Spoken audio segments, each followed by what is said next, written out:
Can somebody move these old boxes if they're so important? My mother's voice floated up through the attic floor. I ignored it and kept working. The attic was hotter than I remembered. The insulation along the rafters looked exactly the same as it had when I left 4 years earlier, except now everything seemed smaller. The old exercise bike was still buried under Christmas decorations. 3 cracked storage bins still sat against the far wall. Even my high school softball trophies were lined up on a shelf, like nobody had touched them since I moved out. I had returned from Germany less than 2 weeks earlier. Most people imagine military homecomings as balloons, hugs, and airport videos that get shared on social media. My version involved hauling dusty boxes out of an attic because my parents had decided to finally organize the house after asking me for 6 straight months. Fair enough. I was good at moving heavy things. I set another cardboard box near the attic stairs and wiped sweat from my forehead with the sleeve of my faded gray physical training shirt.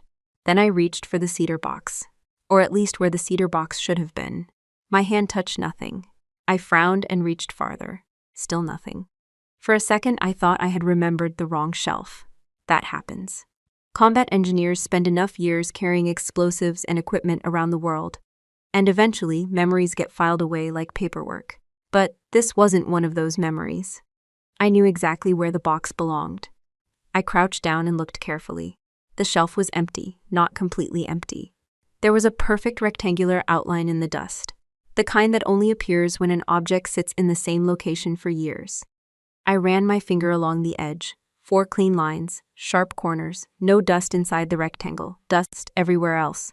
Someone hadn't moved the box recently. Someone had removed it after leaving it untouched for a very long time. I sat back on my heels. Interesting. That was the word that came to mind. Not panic, not anger. Interesting. Years in the army teach you something valuable. You don't start with conclusions, you start with evidence. The cedar box had weighed nearly 12 pounds. Custom built. Solid cedar, brass hinges. My retirement gift from a first sergeant who believed military accomplishments deserved better protection than cardboard. Inside were the 2 items I cared about most. My silver star, my purple heart. I didn't display them. I didn't post photos online. I didn't carry them around during family dinners. They stayed inside the box because I had never been comfortable turning difficult memories into decorations. The medals meant something. The attention never did. I stood up and searched the surrounding shelves. Nothing. No box, no note, no explanation. Then I noticed something sitting beside the dust outline. A stack of campaign flyers, freshly printed. At least 200 of them. Maybe more. The paper was thick enough that I could feel the quality before I even picked one up. Whoever printed these had spent serious money. I grabbed the top flyer. And there he was, Julian Vance. My older brother, 37 years old. Candidate for District 4 City Council. Professional smile, expensive suit. Perfectly styled hair. The expression of a man who practiced looking concerned in mirrors. I almost laughed. Julian had spent most of his adult life bouncing between failed businesses and motivational speeches nobody attended. Apparently politics was next. Then I noticed the medal, pinned neatly to his jacket. A silver star. My size silver star, not the original. A replica, but close enough that most civilians would never know the difference. I read the campaign headline underneath. Leadership. Sacrifice. I stared at the page, then I flipped it over. A biography filled the back. Lifelong community advocate. Dedicated public servant. Committed family man, military veteran. I read the line again, then again. Julian had never served. Not really. He lasted 22 days in Army basic training before a stress fracture sent him home. 22 days. I knew the number because my mother used to tell everyone it wasn't his fault. Apparently gravity had singled him out personally. The flyer described years of military service, leadership experience, commitment under pressure, a lifetime of sacrifice. I kept reading. Each sentence became more creative than the last.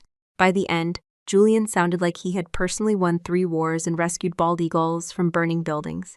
I shook my head. The thing about lies is that most people make them too big.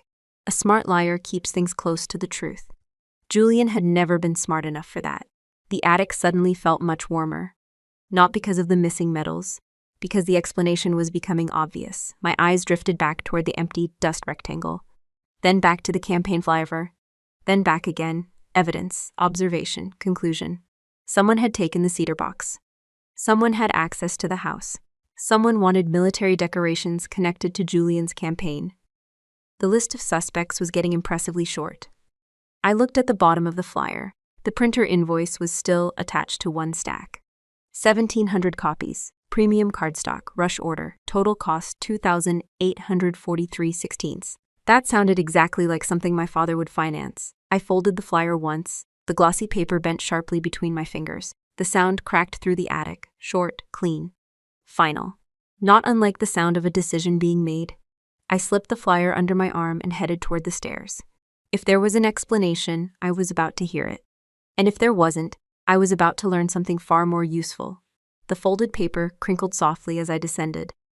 A few seconds later, I heard ice cubes clink against glass downstairs. My mother's campaign donor luncheon had apparently already started. Perfect timing. Before I walked into the kitchen, let me ask you something. Have you ever discovered a family lie so ridiculous that it would have been funny if it weren't aimed directly at you? Tell me in the comments. And if you enjoy stories about truth catching up with people who think they're untouchable, remember our new videos premiere every day at 12:30 a.m. and 7:30 p.m. Make us part of your daily routine, and I'll see you at the next story. The sound of ice cubes hitting glass got louder with every step down the staircase. By the time I reached the kitchen, I could already hear polite laughter coming from the sunroom, where a handful of campaign volunteers were setting up folding tables.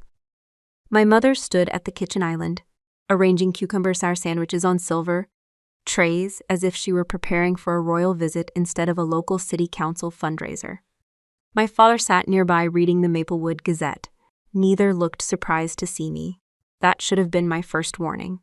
I walked straight to the island and dropped the folded campaign flyer onto the granite countertop. The paper slid across the surface and stopped beside a bowl of sliced cucumbers. My mother glanced down. Then she continued cutting. Slice, slice, slice. No reaction, no confusion, no question about why I was holding one of Julian's flyers. Nothing. That told me everything. Where's my stayed calm. The same voice I used when discussing explosive ordnance reports. The same voice I used when something important needed an answer. My mother adjusted a sandwich triangle.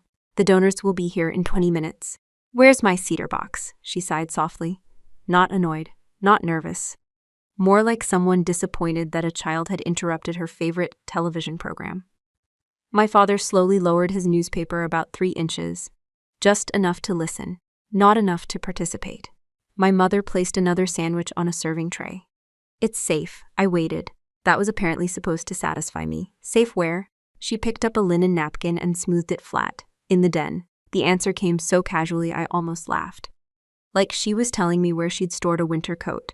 Not federal military decorations. Not medals awarded for actions that nearly got me killed. Just a box. I nodded once. Why is Julian wearing a silver star on his campaign flyer? My mother finally stopped moving, for exactly 2 seconds. Then she resumed arranging food. Because apparently cucumber sandwiches required her full attention during a conversation about stolen military honors. Elena, she said gently, don't make this bigger than it needs to be. I stared at her. My father folded his newspaper. That got my attention. Thomas Vance rarely folded a newspaper unless he knew an argument was coming. My mother continued. Julian's campaign team felt it would help connect with veteran voters. I waited for the rest. There had to be more. Nobody could possibly believe that explanation sounded reasonable. Then again, my family had surprised me before. District 4 contained nearly 11,000 registered voters. A little over 16% were military veterans. I knew that because Julian had spent the last 6 months talking about voter demographics at every family gathering. Apparently, he had studied statistics. Character development, my mother smiled politely. The election is close, I blinked. That was her defense. Not an apology, not an excuse, a campaign strategy. The election is close, she nodded. Exactly. For a moment, I genuinely wondered if we were having 2 different conversations. Then she set down the knife and finally looked directly at me. Julian needed a patriotic narrative. There it was. The truth. Not hidden, not disguised. Just delivered like a weather forecast. My brother needed a patriotic narrative.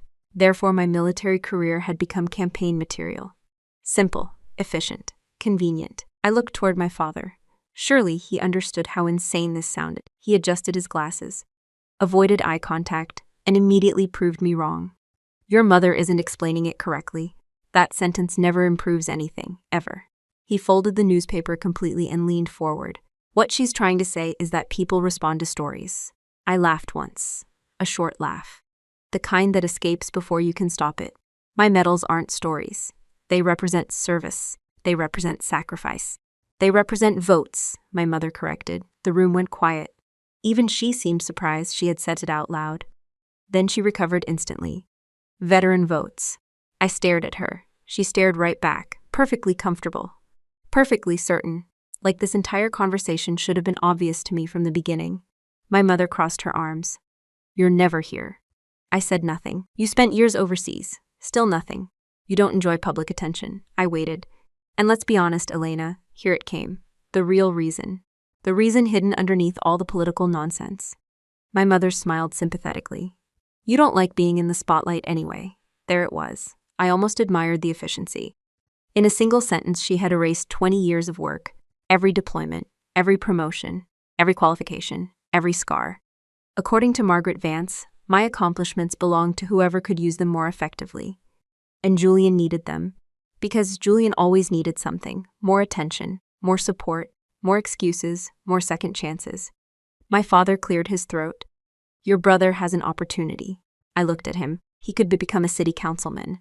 And, he spread his hands, as a family, we all benefit. There was that word again, family. My family loved that word. Usually right before asking someone else to pay the bill.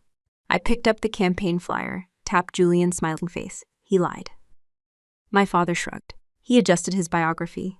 I actually had to look away for a second. Because hearing a 64-year-old man describe stolen valor as a biography adjustment was one of the dumbest things I'd ever heard. And I've met people who tried to disable landmines with garden tools. I stepped away from the island. The den sat at the end of the hallway. If my box was there, this conversation was over. I'd take it, leave, and figure out the rest later. I had only taken 3 steps when my mother moved. Fast. Faster than I expected. She stepped directly into the hallway entrance, blocking it. The smile was gone now. No sandwiches, no hospitality, no soft voice. Just Margaret Vance protecting her favorite child. I stopped. We looked at each other. For several seconds, neither of us spoke. Then she lowered her voice. Not loud enough for the volunteers in the next room, only for me. If you ruin his campaign, she paused, carefully, deliberately. We'll tell everyone you stole them from him. The words landed harder than I expected. Not because they were believable. Because they weren't. Not because they were clever. Because they weren't. But because I realized my mother had already thought this through. This wasn't panic. This wasn't desperation. This was a prepared contingency plan. And judging by the way my father suddenly looked at the floor, he already knew about it. I studied both of them for a long moment. Then I understood something that made the room feel much colder than the attic ever had. I wasn't standing across from people trying to protect a campaign. I was standing across from people willing to destroy me to protect a lie. I stood there for another second, studying their faces, before turning around and walking out of the house. Neither of them tried to stop me. That told me almost as much as the threat itself. The next 3 days were strangely quiet. No phone calls, no text messages, no dramatic family interventions. Julian didn't contact me. My parents didn't contact me. For a brief moment, I almost convinced myself they had realized how insane the situation had become. That illusion lasted exactly until someone started pounding on my apartment door. The knock wasn't aggressive. It was official. There's a difference. I had lived in enough military housing and government facilities to recognize it immediately. 3 heavy knocks. Pause. 3 more. I glanced at the microwave clock. 6 a.m. Wonderful. Nothing good arrives at 6 in the morning. Not surprise visitors. Not legal paperwork. Not family members. Especially not family members. I crossed my small apartment and opened the door. A sheriff's deputy stood outside holding a manila envelope. Middle-aged, professional, tired eyes. The expression of a man who had delivered paperwork to unhappy people for many years. Major Elena Vance? That's me. He checked his clipboard, then handed me the envelope. I need your signature acknowledging receipt. I accepted the packet, heavy. Too heavy to be a simple notice. That wasn't encouraging. The deputy held out a pen. I signed. He thanked me. Then he waited, not because he was curious, because experience had taught him people usually opened legal documents immediately. Most people wanted answers. Most people wanted to argue. Most people wanted witnesses. I opened the envelope. The first page carried the county court seal, civil injunction, temporary restraining order, plaintiff, Julian Vance. I blinked once, then kept reading. The deputy watched quietly. Professional curiosity had clearly won the battle against professionalism. According to the filing, Julian feared for his personal safety. Interesting. According to the filing, I suffered from combat-related delusions. Even more interesting. According to the filing, I had repeatedly threatened to steal his cherished military heirlooms. Now things were getting creative. I turned the page, then another, then another. The deeper I read, the worse it became. Julian hadn't simply lied. He had built an entire alternate reality. The filing described him as a decorated military veteran, a respected community leader, a victim of harassment, a man terrified that his unstable sister might destroy treasured reminders of his service. I looked up at the deputy. He looked away immediately. Good decision. Even he knew this was ridiculous. I continued reading. The affidavit included specific allegations, dates, conversations, witness statements. Apparently, I had spent months obsessing over Julian's success. Apparently, I had become jealous of his public recognition. Apparently, I developed an unhealthy fixation on his military achievements. I actually laughed, not loudly. Just enough to surprise myself. The deputy shifted his weight awkwardly. Everything okay, ma'am? No, I turned another page, but it's educational. The deputy decided not to ask any follow-up questions. Smart man. Near the back of the packet, I found Julian's sworn statement, signed, notarized, official. I read every line carefully. Years of military service, leadership under fire, overseas deployment in 2014. Decorations earned through bravery. The problem wasn't that the story was false. The problem was that it was impossible. Julian never deployed anywhere. Julian barely survived basic training. His military career lasted 22 days. 22. Not 23. Not 21. 22. My mother had spent years repeating the number to anyone willing to listen. Now somehow that had transformed into a combat deployment. That was impressive. Insane. But impressive. I turned another page and found my mother's statement. That one took longer. Not because it was as complicated, because it was personal. Margaret Vance had signed a sworn declaration claiming I had always been jealous of my brother, always. Even as a child, even during high school, even after joining the army. Apparently, every achievement in my life had secretly been motivated by resentment toward Julian. That was news to me. According to my mother, I struggled emotionally whenever Julian received attention. According to my mother, I frequently exaggerated my accomplishments. According to my mother, I had become increasingly unstable after military service. I finished reading, then read the signature again. Margaret Vance, my mother, not forged, not copied, not manipulated, signed willingly. The deputy cleared his throat. I need the pen back. I handed it over. Thank you. He nodded. Have a good day, Major. That was probably the strangest thing he could have said under the circumstances. But I appreciated the effort. I closed the door, locked it, then stood in silence for several seconds. Most people assume betrayal feels dramatic. It doesn't. Usually it feels administrative. A signature, a form, a filing fee, a lie printed on expensive paper. I carried the packet into the kitchen area and set it on my small laminate dining table. The table had cost $89 at a discount furniture warehouse. One leg was slightly shorter than the others. A folded receipt underneath compensated for the defect. Not elegant, but functional. I sat down, looked at the paperwork, looked at my laptop, then made a decision. I wasn't calling a lawyer, not yet. Lawyers are useful when facts are unclear. My facts were very clear. What I needed wasn't an argument. I needed records, official records, permanent records. Records that didn't care about family loyalty, campaign donations, or emotional manipulation. I opened my laptop, logged into my encrypted military portal, entered my authentication token, entered my secondary verification code, entered my third verification code because apparently national security believed happiness was dangerous. Then I started making requests, DD, 200 teen service records, personnel verification, award citations, deployment history, federal authentication documentation, everything. If Julian wanted paperwork, I could provide paperwork. The first confirmation email arrived 4 minutes later. The second arrived 9 minutes after that. By 6:07 a.m., my printer had started working. Page after page emerged from the output tray. Service records, deployment orders, award documentation. Federal correspondence. I watched the stack grow larger, the printer hummed steadily, then another, then another. No drama, no speeches, no outrage, just evidence. The kind that survives long after stories fall apart.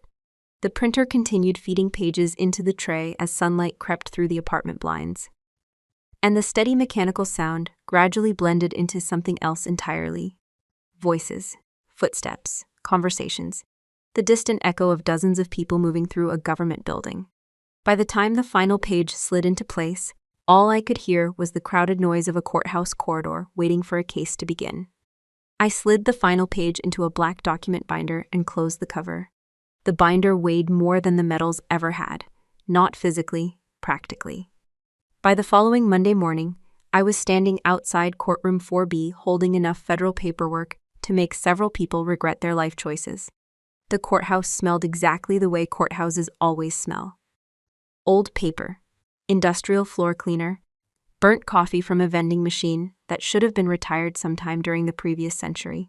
People moved through the corridor carrying folders, briefcases, and expressions ranging from bored to terrified. I stood near the wall alone. That part didn't bother me.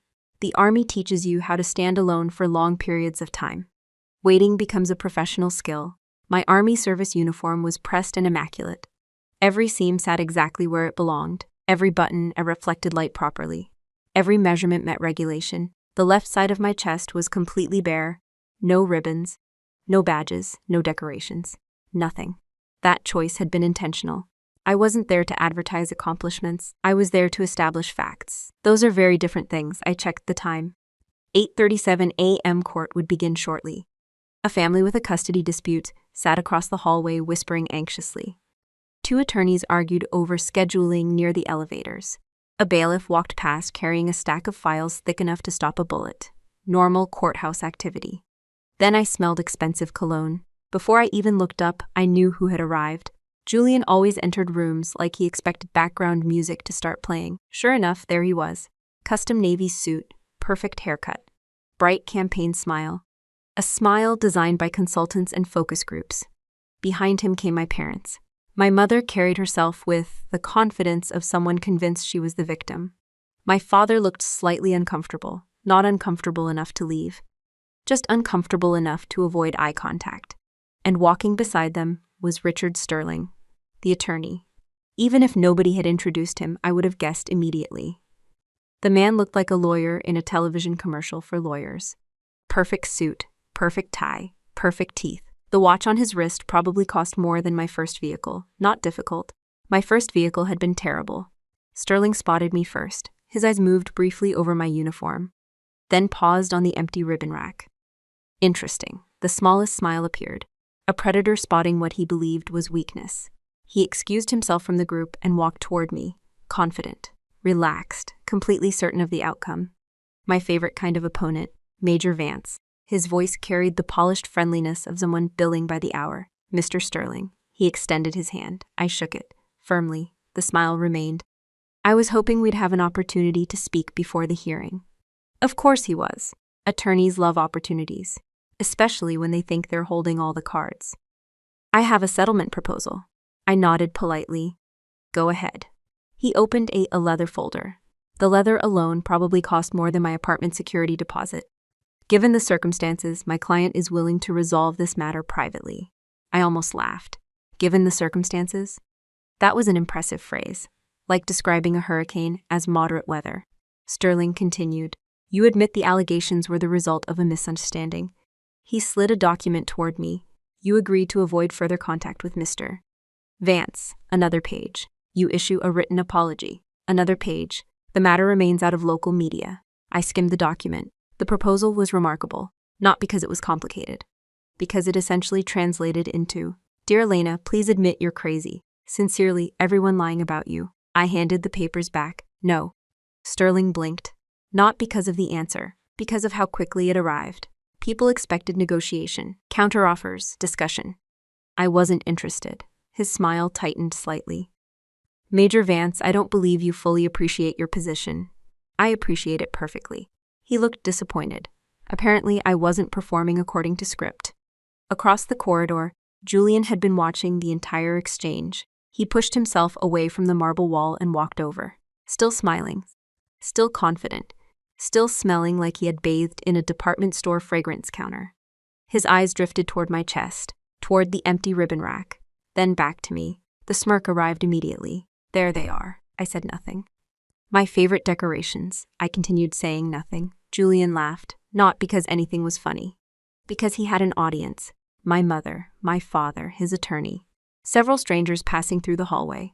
Julian loved audiences. The larger the better. You really wore the uniform without any ribbons? His grin widened. That's actually smart. I looked at him. Is it? Sure. He nodded. Less embarrassing that way. A young clerk walking past slowed down slightly. People can sense conflict the same way dogs sense thunderstorms, Julian noticed, which encouraged him. You really showed up without a lawyer? He laughed loudly enough for half the hallway to hear. There it is. The performance had officially started. Several heads turned. Julian spread his arms. You're finished, Elena. More people looked over. Nobody is going to believe the paperwork clerk over a future councilman. The statement was so absurd I almost corrected him. Combat engineer, not paperwork clerk. But why interrupt a man digging his own hole? My father gave a weak chuckle. My mother smiled. Sterling looked uncomfortable. That surprised me. Then I realized why. Unlike Julian, Sterling actually understood courts. He knew arrogance plays terribly in front of judges, especially when witnesses are present.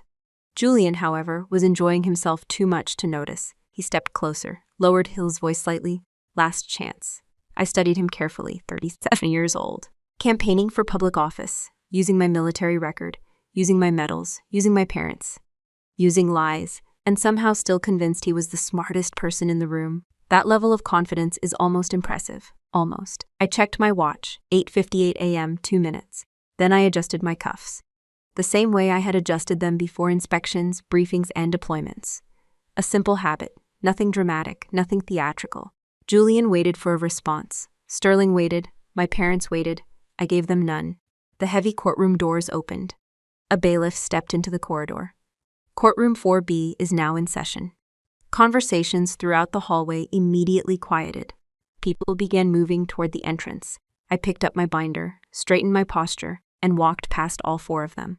The oak doors swung inward as I entered the courtroom, leaving their confidence waiting outside for just a few more seconds. The confidence waiting outside followed us into the courtroom.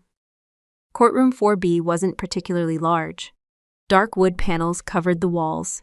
The county seal hung behind the bench. Rows of gallery seating stretched toward the back of the room where a handful of spectators had gathered, most of them waiting for unrelated cases. I took my seat at the defense table, alone, no attorney, no family support, no dramatic legal team carrying boxes of evidence, just me, a document binder, and a locked black biometric case resting beside my chair. Across the room sat Julian and Richard Sterling. My parents occupied the front row of the gallery. Margaret looked concerned. Thomas looked disappointed. Both expressions appeared carefully selected. A side door opened. Everyone stood. Judge Marcus Caldwell entered the courtroom. The first thing I noticed was his posture. The second was the faded Marine Corps lapel pin attached discreetly to his robe collar. Not regulation, not flashy. Just present. Interesting. He took his seat. The courtroom settled. Judge Caldwell reviewed several documents for nearly a minute before looking up. His expression revealed absolutely nothing. Years on the bench had clearly taught him the value of a neutral face. Counselor. He nodded toward Sterling. You may proceed. Sterling rose smoothly. This was his stage, and unlike Julian, he actually knew how to perform. He approached the center of the courtroom with measured confidence. Not aggressive, not emotional. Professional. The dangerous kind. He paused. Looked toward the judge, then began. Your Honor, this case is ultimately about a good man attempting to protect his reputation. Julian lowered his eyes modestly. I almost admired the timing, Sterling continued. My client has dedicated himself to public service. A slight gesture toward Julian. He has served his community selflessly. Another gesture. He is currently running for elected office. Pause. And because of that visibility, he has become the target of a deeply unfortunate campaign of harassment. The room became quiet. Sterling was good. Very good. Every sentence sounded reasonable if you knew nothing. And most people knew nothing. He walked slowly across the floor. My client never sought publicity. That statement required significant self-control on my part. Julian had literally printed 1,700 campaign flyers with his face on them. But Sterling kept going. He never sought recognition. Another impressive claim. He simply wished to honor his military service while continuing his commitment to the citizens of District 4. The words floated through the courtroom. Clean, polished, professional, completely detached from reality. Then, Sterling turned toward me, not aggressively, almost sympathetically, which somehow made it worse. Unfortunately, Your Honor, not every family handles success well. There it was, the setup. The audience couldn't see it yet. I could. He was preparing the fall. Sterling sighed theatrically. As difficult as this is to discuss, Major Vance appears unable to accept her brother's accomplishments. Several heads turned toward me, exactly as intended. Sterling continued pacing. Her military career, while respectable, was largely administrative in nature. Administrative. That was a new one. Apparently, explosive ordnance clearance had become office work. Good to know. Following her separation from active overseas duty, she began exhibiting increasingly concerning behavior. Another pause. Another sympathetic expression. Behavior consistent with unresolved emotional issues. Interesting choice of words. Vague enough to avoid specifics, damaging enough to plant ideas. Sterling looked directly at the judge. She became convinced that items belonging to Mr. Vance were somehow hers.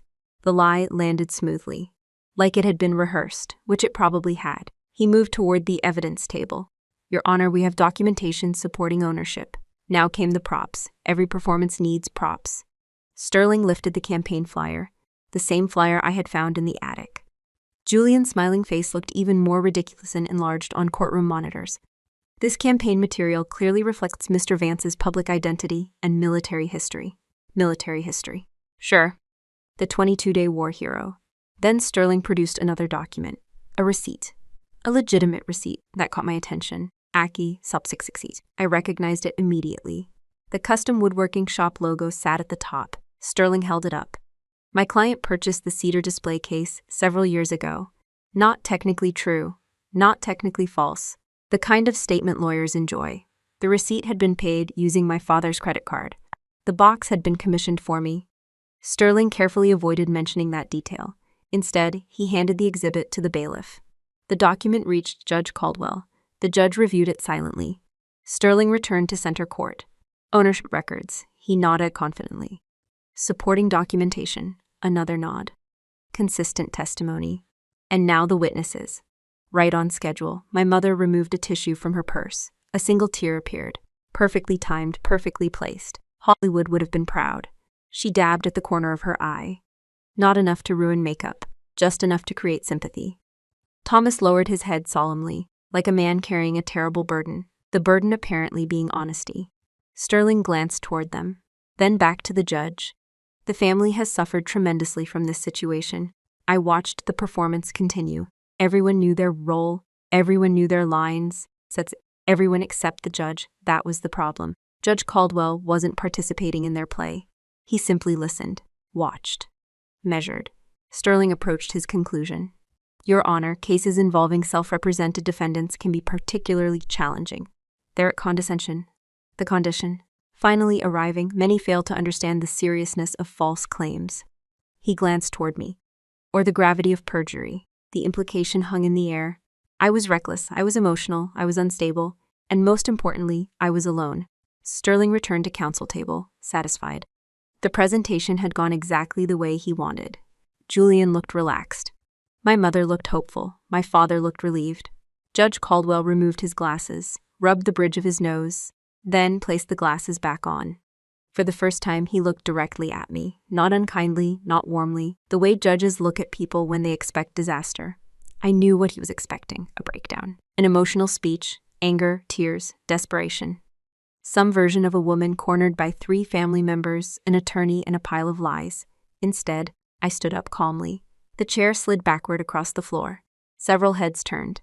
I reached down beside the defense table, picked up the locked black biometric case, and carried it with both hands toward the center of the courtroom.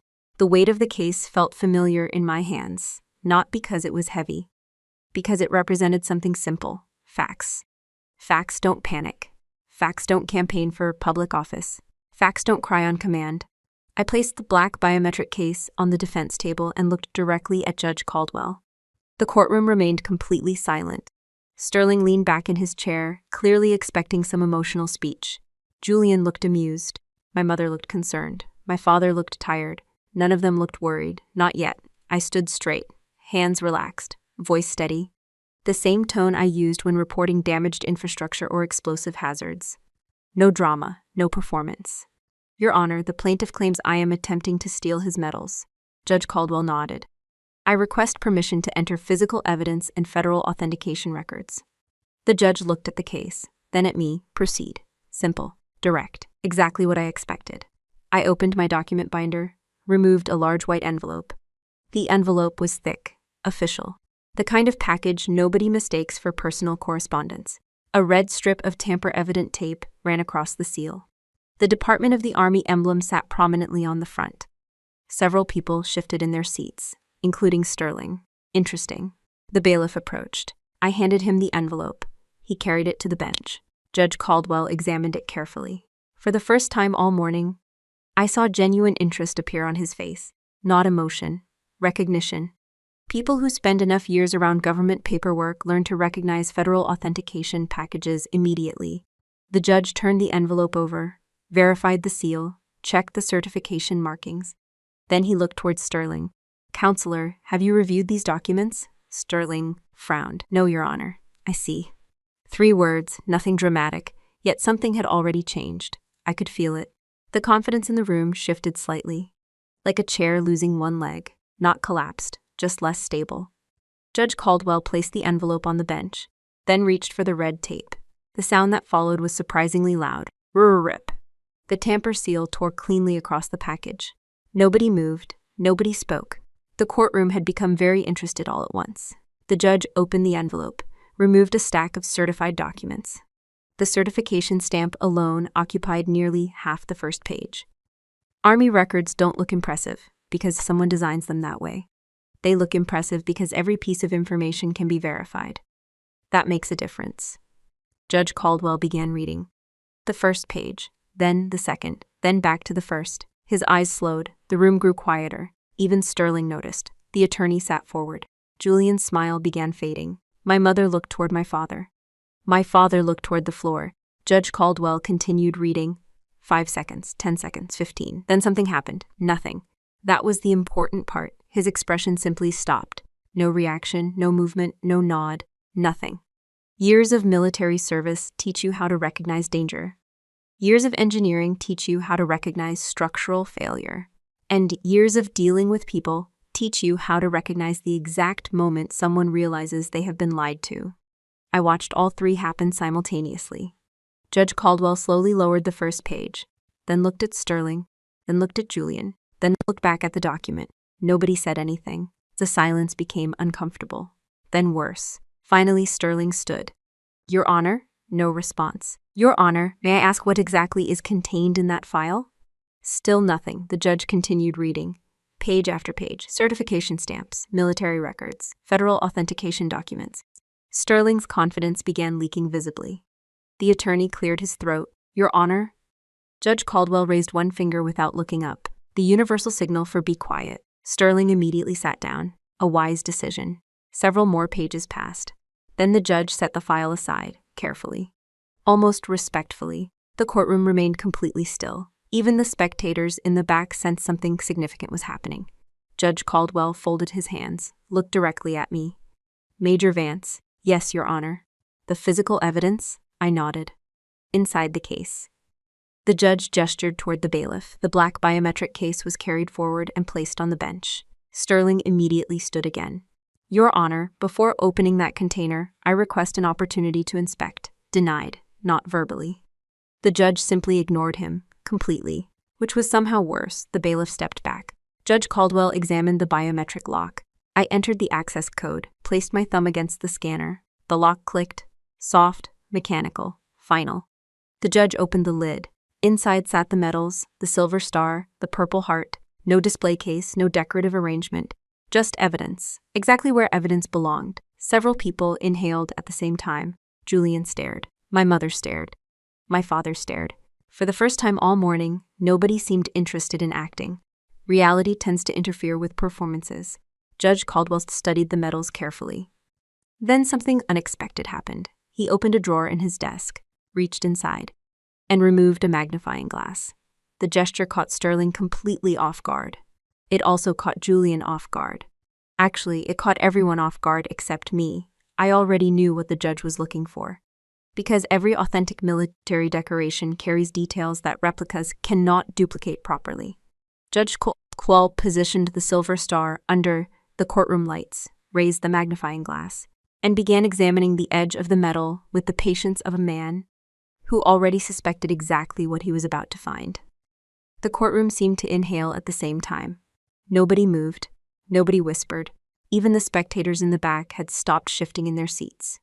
Judge Caldwell held the silver star beneath the courtroom lights and continued examining the edge through the magnifying glass. The medal looked ordinary from a distance. Gold, bronze, ribbon, decoration. Most people never look closer. Most people never need to. The details are where the truth lives. The judge rotated the medal slowly. Then he stopped. His eyes narrowed. The magnifying glass remained perfectly still. And for the first time that morning, I saw certainty. Not suspicion, not curiosity, certainty.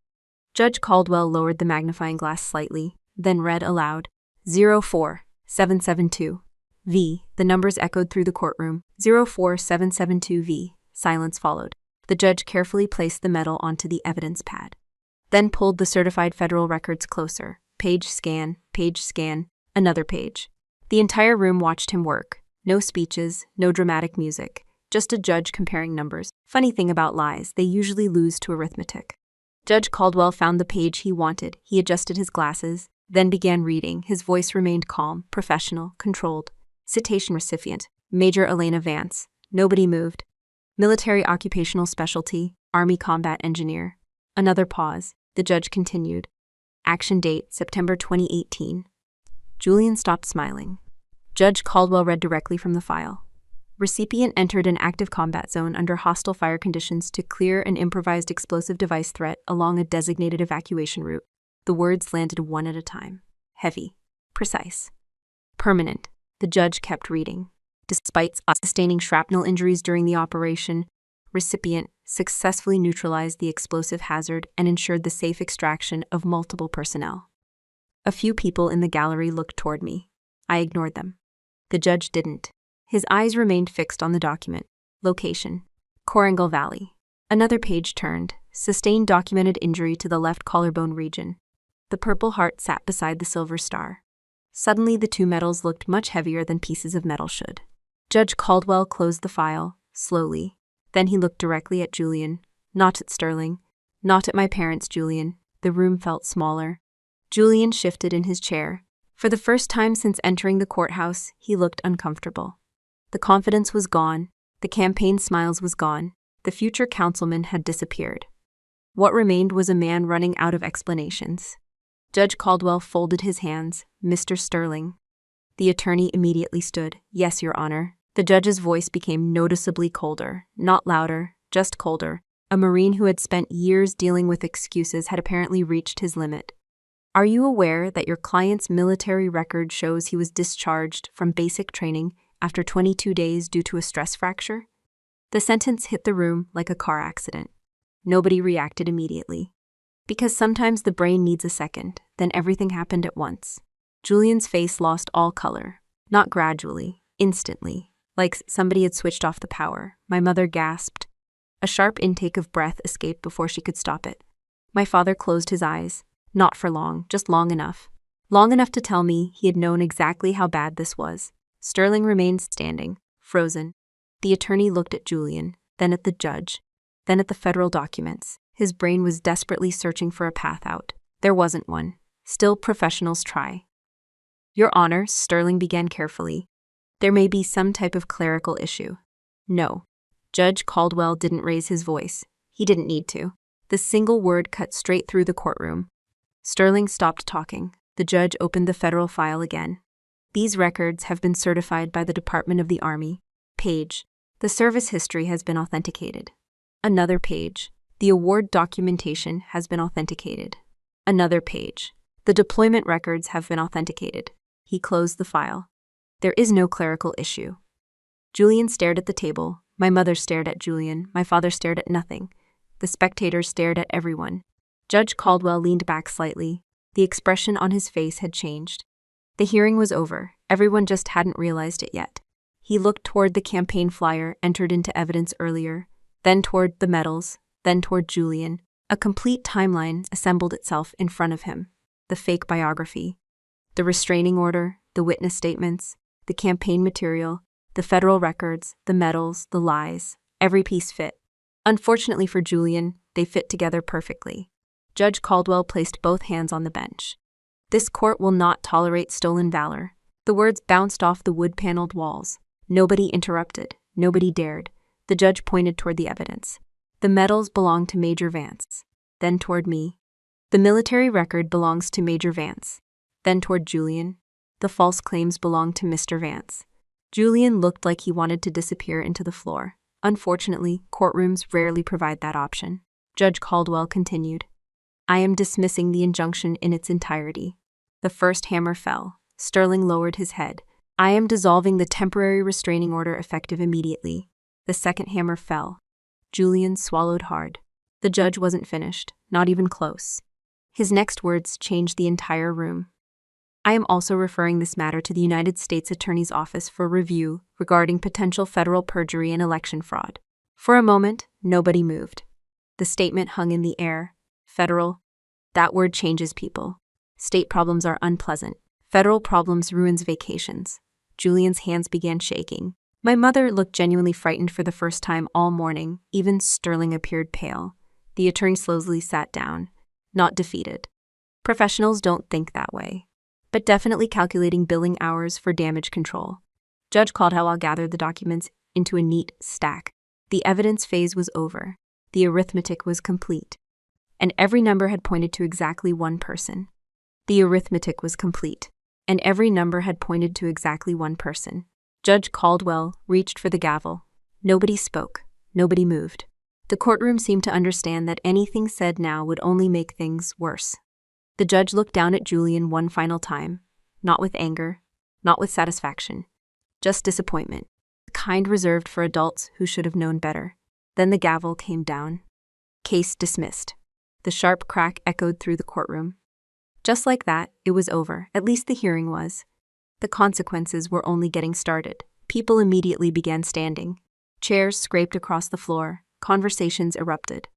The spectators who had wandered in expecting a routine injunction hearing suddenly had a much better story to tell over dinner. I closed my document binder, collected the federal records, secured the medals inside the black biometric case. Routine. Methodical. The same way I packed equipment after completing a mission. Across the room, Julian remained seated, still staring at the table. The future city councilman looked like a man who had just watched his future walk out the door without saying goodbye. Sterling wasn't sitting anymore. The attorney was moving quickly, very quickly. He stuffed documents into his briefcase with the speed of someone discovering new reasons to increase his hourly rate. Julian finally looked up. Richard. The attorney didn't answer. Richard. Sterling zipped the briefcase. Still no answer. Then he finally looked at Julian. The expression wasn't friendly. It wasn't even professional anymore. It was expensive. The look of a man calculating how many hours had just become non-billable. You told me your military record existed. Julian swallowed. Sterling continued. You told me federal verification would support your claims. Nobody answered. You told me the documentation issue was a misunderstanding. The silence became painful. Sterling shook his head. Find another lawyer. Then he picked up his briefcase and walked away. No dramatic farewell, no inspirational speech, no loyalty, just departure. For the first time in his life, Julian looked completely alone. I almost felt sorry for him. Almost. The hallway outside the courtroom was worse. News traveled fast inside government buildings. People whispered, clerks talked. Attorneys exchanged looks. The story was already spreading. The candidate. The fake military record. The federal referral. The family lawsuit. Every courthouse has its own gossip network. This one had just found its favorite topic. I stepped into the corridor, carrying the black case against my side. I was halfway to the elevators when someone grabbed my arm. Not hard. Desperate. I turned around. My mother, of course. Her confidence from earlier had vanished. So had the carefully arranged tears. These were real, unfortunately. Real tears arrive a little late when you've already signed sworn statements. Alina, her voice shook. Please. I looked at her hand on my sleeve, then at her face. For a moment, neither of us spoke. Behind her stood my father. He looked older than he had that morning, not dramatically, just tired. The kind of tired that comes from watching years of bad decisions finally submit their invoice. Julian stood farther back, still pale, still silent, still unwilling to meet my eyes. My mother tightened her grip slightly. You have to stop this. I said nothing. The federal referral. Her voice cracked. You have to withdraw it. I almost laughed. Not because it was funny, because it revealed she still didn't understand. The referral wasn't mine. The referral belonged to the judge. Reality doesn't offer customer service, my mother continued. It will ruin the family name. There it was, the family name. The same family name that had apparently required stolen medals. The same family name that had required false witness statements. The same family name that had required a restraining order. Interesting priorities. I gently removed her hand from my sleeve, not angry, not rough, just firm. My mother stared at me, waiting, hoping, expecting something. An argument, a lecture, a punishment, maybe forgiveness. I wasn't interested in any of those. Instead, I looked at all three of them, really looked. Julian, Margaret, Thomas. The people who had known me my entire life. The people who had been willing to tell a court I was unstable. The people who had been willing to take my military record, my medals, my reputation, my freedom, all to build a campaign billboard. And standing there in that hallway, I realized something unexpected. I didn't hate them. Hate requires energy. Hate requires investment. Hate requires emotional commitment. I didn't have any left to give them. What I felt was something else. Something quieter. They had spent years trying to create an image of success, an image of strength, an image of importance, and when they couldn't build it honestly, they stole it. Not money, not property, something sadder. Someone else's scars, someone else's sacrifices, someone else's story. Because they had nothing of their own they believed people would respect. That realization didn't make me angry, it made me feel sorry for them. A family so empty they needed borrowed courage. A family so desperate they confused reputation with character. A family so afraid of the truth they tried to sue it. My mother wiped her eyes. Please say something. So I did. I shifted the black case slightly against my side. Then I looked directly at her. You can keep the cedar box, Mom. She blinked, clearly not expecting that answer. I continued, quietly. You're going to need somewhere to put the campaign flyers. Nobody said a word. Not my mother, not my father, not Julian. There wasn't really anything left to say. I turned around and walked away. No dramatic exit. No final confrontation. No victory speech, just walking, past the elevators, past the security desk, past the courthouse door. The afternoon steamed sun hit my face as I stepped outside. The air felt clean. The kind of clean you only notice after leaving a room that has been suffocating for far too long. I took a slow breath, then another. The black case rested securely against my side. My medals were back where they belonged. My record was intact. The truth no longer needed my help. It could handle itself from here. Behind me, the courthouse continued buzzing with conversations and consequences. Ahead of me, the sidewalk stretched toward the parking lot. For the first time in a very long time, there was nothing left to prove. I adjusted my grip on the case and kept walking, entirely free. The courthouse disappeared in my rearview mirror long before I stopped thinking about it. I drove for almost 40 minutes before pulling into a small coffee shop just outside town. Not because I needed coffee. I just needed somewhere that wasn't a courtroom, wasn't my parents' house, and wasn't connected to any of the mess I had just walked away from. I sat by the window with a black coffee I barely touched. For the first time in weeks, nobody was asking me to defend myself. Nobody was accusing me of anything. Nobody was trying to rewrite my life. The silence felt strange. Then it felt wonderful. A lot of people assume the biggest lesson from my story is about honesty. It's not. Honesty matters, obviously. But that's not what stayed with me. The biggest lesson came from something much simpler. I finally understood that some people have already decided who you are long before you ever get a chance to prove otherwise. And once they make that decision, no amount of achievement changes their minds. That realization took me years to accept. I spent most of my adult life believing that if I worked harder, performed better, and accomplished more, eventually everyone around me would respect me. That's how a lot of us think. Work harder. Stay disciplined. Keep proving yourself. Eventually, people will see your value. Sometimes they do, sometimes they don't. The painful truth is that some people benefit from not seeing your value. Think about my family. I earned promotions. I deployed overseas. I built a military career. I received awards I never asked for and never advertised. None of that mattered, because in their minds, Julian was always supposed to be the success story, the golden child, the future leader, the person everyone admired. My accomplishments didn't fit that narrative. So instead of adjusting the narrative, they adjusted reality. That sounds ridiculous when you say it out loud, but people do it every day. Maybe not with military medals, maybe not with court cases, but they do it. Some parents do it, some coworkers do it, some friends do it, some spouses do it. They decide who gets credit and who doesn't, who deserves support and who doesn't, who matters and who doesn't. Then they spend years defending those decisions, even when the facts say otherwise. For a long time, I thought my job was to change their minds. I was wrong. That realization didn't happen in the courtroom, it happened afterward. Sitting alone with a cup of coffee, looking out a window, realizing I felt lighter than I had in years. Not because I won, because I stopped needing something. I stopped needing approval from people who had no intention of giving it. That's a powerful moment when it finally happens. A lot of people watching this story are probably dealing with something similar.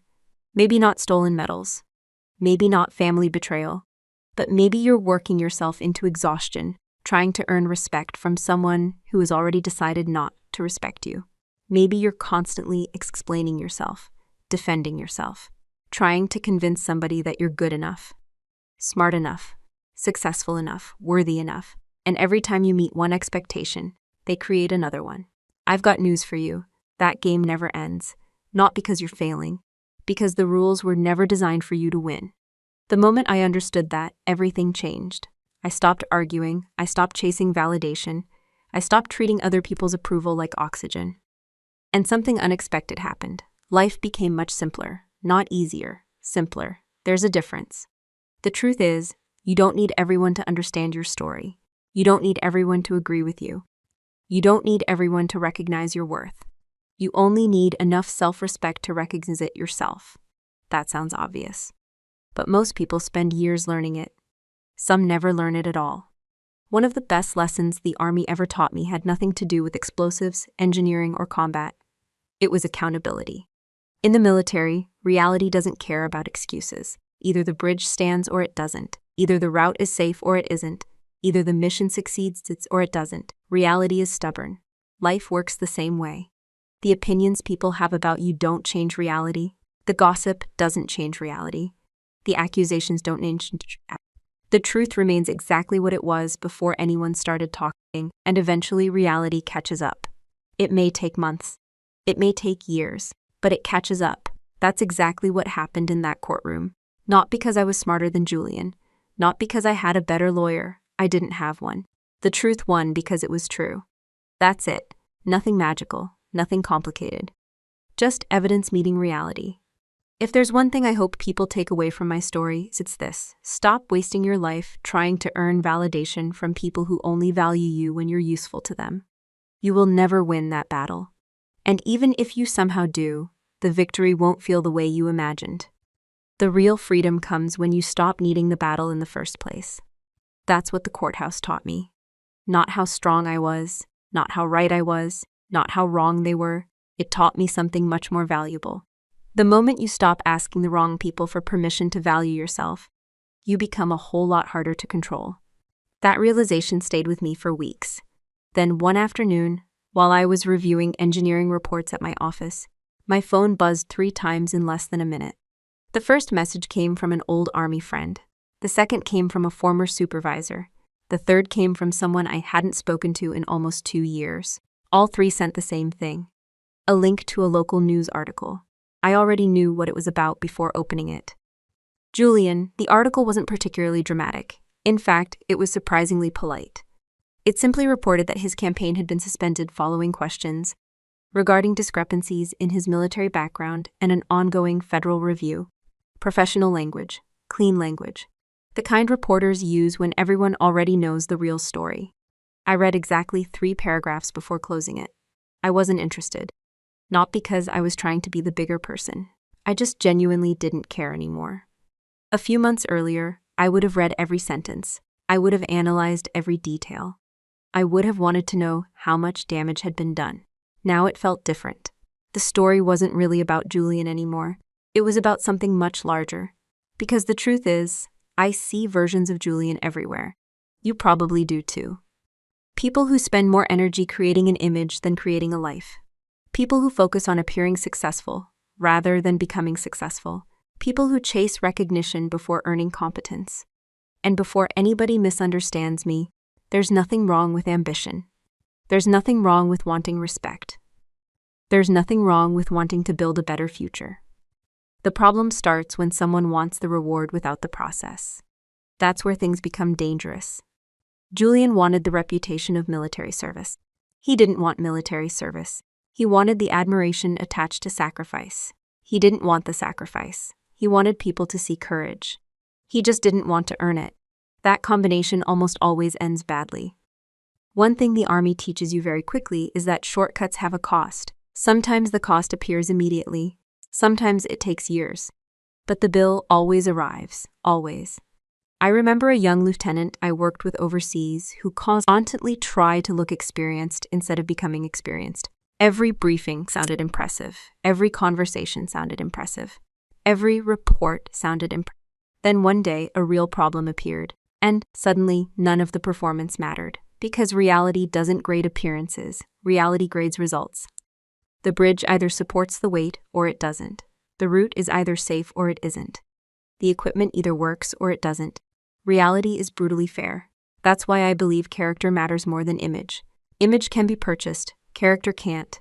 Image can be borrowed, character can't. Image can be manufactured by consultants, photographers, advertisers, and social media managers. Character gets built one decision at a time, usually when nobody is watching. That's the part people often miss. Most meaningful accomplishments happen long before anyone notices them. The public only sees the result. They don't see the years behind it. They don't see the early mornings, the failures, the mistakes, the repetitions, the boring days, the frustrating days, the days when nobody claps. Everybody wants the medal. Very few people want the years required to earn it. That's true in the military. It's true in business. It's true in relationships. It's true in almost every part of life. One of the reasons Julian's story eventually collapsed is because maintaining a false image is exhausting. A lie creates maintenance. Then more maintenance. Then even more maintenance. Every lie needs protection. Every protection creates another vulnerability. Every vulnerability creates another lie. Eventually, the entire structure becomes too heavy to support itself. I've seen it happen many times, not only with individuals, with organizations too. The strongest structures are usually the simplest. The strongest reputations work the same way. You don't need to remember the truth. The truth remembers itself. That's why authentic success tends to last longer. It isn't perfect, it isn't flashy, it isn't always exciting, but it's stable. When people ask me what I learned from everything that happened, I often think about that. My brother didn't fail because he lacked intelligence. He didn't fail because he lacked opportunity. He didn't fail because people were against him. He failed because he tried to skip the hardest part, becoming the person he wanted everyone to believe he already was. And that's a lesson worth remembering, especially today. We're living in a world where people can build entire identities online. A world where appearances are often rewarded faster than substance. A world where some people spend years curating an image and almost no time developing the skills needed to support it. If you're watching this, here's my advice. Don't build your life around impressing strangers. Build your life around becoming someone you can respect when you're alone. Because eventually there will come a moment when nobody is applauding. Nobody is watching. Nobody is validating you. And at that moment, the only thing left is who you actually are. That's the person who carries you through difficult times. Not the image, not the reputation, not the performance, just the truth. And unlike borrowed success, the truth doesn't need constant protection. It can stand on its own. The truth can win a case long before it heals a person. That's something nobody tells you. A few months passed after everything happened. The federal investigation continued without my involvement. Julian disappeared from local politics. My parents stopped calling, life moved forward, And honestly, that's what surprised me most. Life always moves forward.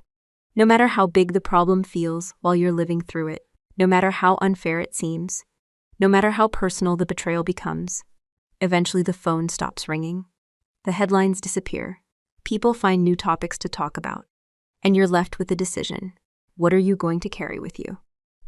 I thought about that question a lot, especially during long drives, especially during quiet evenings, especially on the days when I opened the safe where my medals were stored and remembered everything that had happened.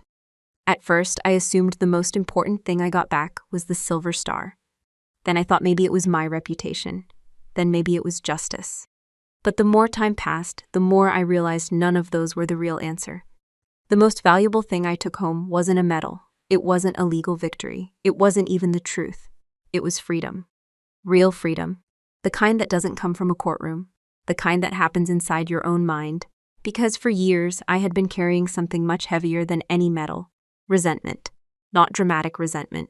Not movie resentment. Just the quiet kind. The kind that sits in the background of your life. The kind that makes you replay old conversations. Old disappointments, old unfair moments. The kind that keeps asking the same question. Why didn't they see me?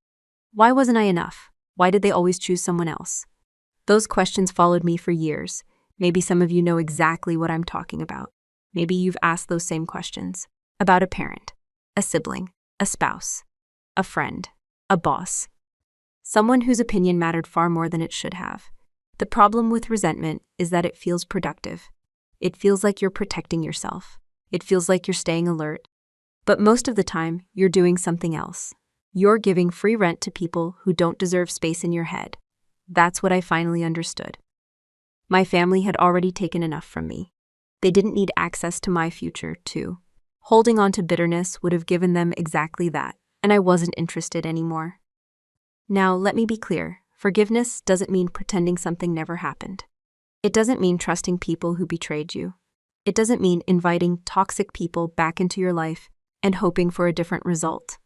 That's not forgiveness. That's poor judgment. Healthy boundaries matter. In fact, one of the most important lessons I learned is that boundaries are not punishments, they're protection. A bridge engineer doesn't build guardrails because he hates drivers. He builds them because he understands reality. Human relationships work the same way. Some people belong close to you, some belong farther away, and some belong nowhere near the controls. Learning the difference can save years of pain. One thing I wish more people understood is that loving someone and trusting someone are not the same thing. You can love a family member and still refuse to hand them the keys to your life. You can care about someone and still say no. You can wish them well and still walk away. Those ideas used to feel selfish to me. Now they feel healthy. Because every healthy relationship requires responsibility. Not just love, responsibility, accountability, respect. Without those things, people eventually start calling dysfunction family loyalty. And that's a very expensive mistake. If you've watched this entire story, maybe you're dealing with your own version of it right now. Maybe someone keeps minimizing your achievements. Maybe someone keeps rewriting history. Maybe someone keeps demanding sacrifices they would never make themselves. Here's what I want you to remember. Your value does not decrease because somebody refuses to recognize it. Your character does not disappear because somebody lies about it. Your dignity does not belong to other people.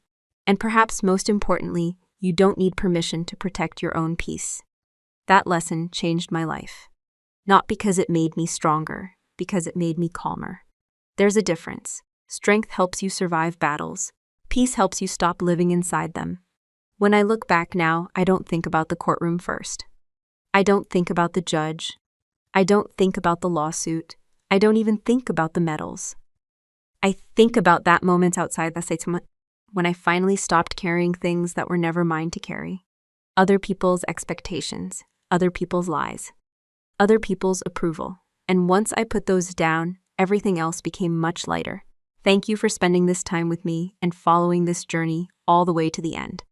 If this story gave you something to think about, helped you see your own situation differently, or reminded you of your own worth, please subscribe to the channel and turn on notifications. We share new stories every day at 12:30 a.m. and 7:30 p.m.